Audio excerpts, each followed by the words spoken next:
So in my last video, I shared with you 4 positives on living in Phoenix. Now, when I say Phoenix, I mean the valley or the desert in general.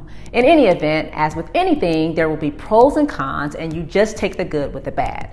Now, I really try to see the positive as much as I can, but there are just a few things that I could change about living here in Phoenix, I would.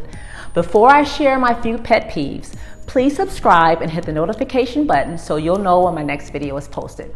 FYI, new videos are released every Sunday at 1 p.m. Mountain Standard Time. So let's get down to business. Here are 4 cons about living in Phoenix. So up until about 10 years ago, I had the pleasure of living life with no allergies. Itchy and runny nose? Nope. Watery eyes? Nope. Constant sneezing? Nope. Until my body started to respond to the irritants in this desert air, and lucky me, I now suffer from allergies. Arizona has a year-round growing season. There are always plants growing, and although it's lovely seeing flowers and other plants in bloom all the time, unfortunately, they are constantly producing pollen, and sadly, your body can react to this pollen.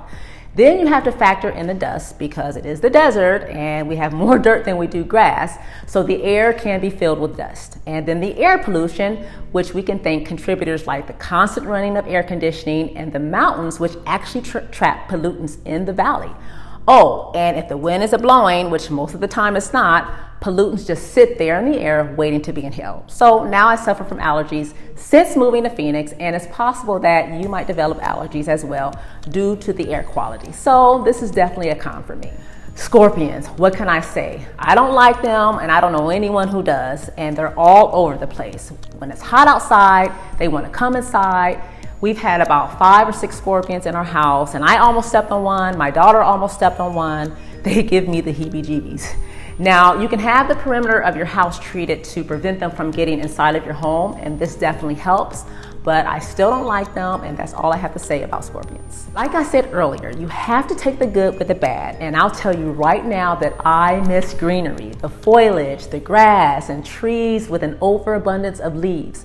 When we say it's the desert, it is the desert, and yes, I've seen tumbleweed rolling down the street. Look, we do have trees here and desert plants, but it's nothing like the type of foliage that you'll see in the Midwest or other parts of the country. Even the mountains look like they're thirsty. We have more gravel and rocks and dirt.